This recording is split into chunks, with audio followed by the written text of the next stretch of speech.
Before this show, we were talking about the PE ratios of companies like Palantir that are trading at 700 times their revenues.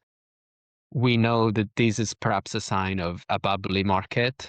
Potentially, stocks are being overpriced or maybe priced on a very optimistic stance in the future.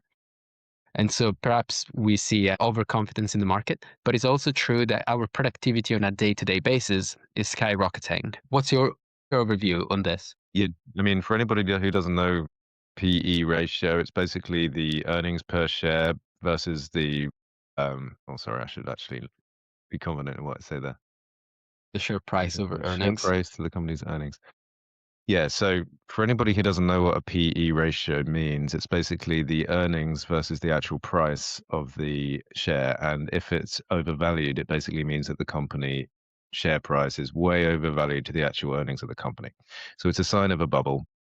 There's lots of sort of technical indicators flashing here a little bit, and some of the PE ratios in the industry are a little bit they're not quite the sort of conventional thing that you would normally see because there's so much of this massive investment in things like data centers and huge warehouses just full of video cards, basically, is what they're using to train these AIs. And they're just the investment in these things is astronomical. It really is.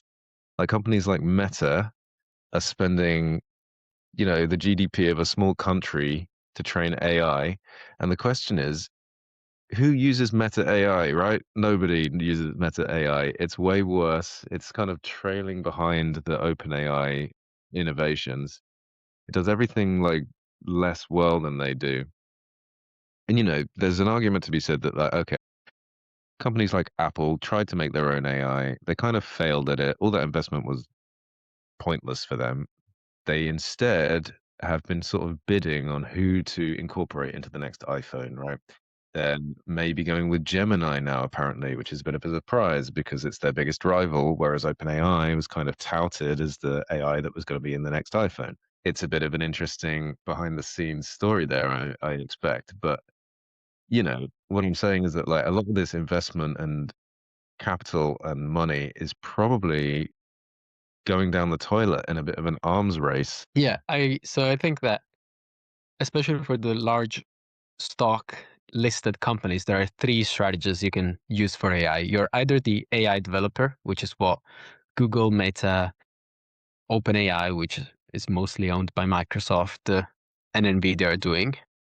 You can either be like Apple, just waiting for someone else for the technology to be cheap and, just buy whoever the winner is.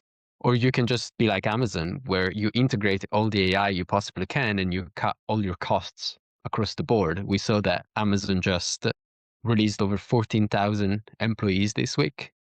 And Yeah. I think that the Really statement of leaning the into it. CEO, yeah, they were talking about, being lean and flexible and staying agile as the company grows their revenue. But what we actually think it might have happened is that the robots are just more efficient than humans, especially at physical jobs, even at data analysis jobs. And the biggest expense for some of these companies is their headcount.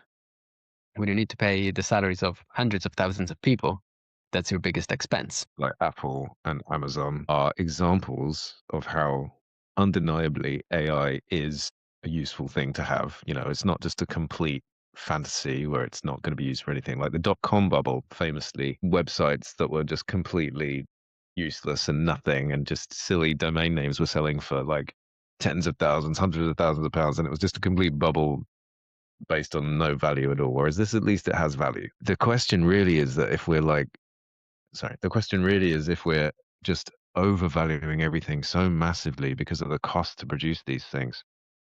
And, everybody's talking about there being like a huge stock market crash, a massive correction soon because the entire S&P 500, the culmination of the top 500 companies in America is basically propped up by AI.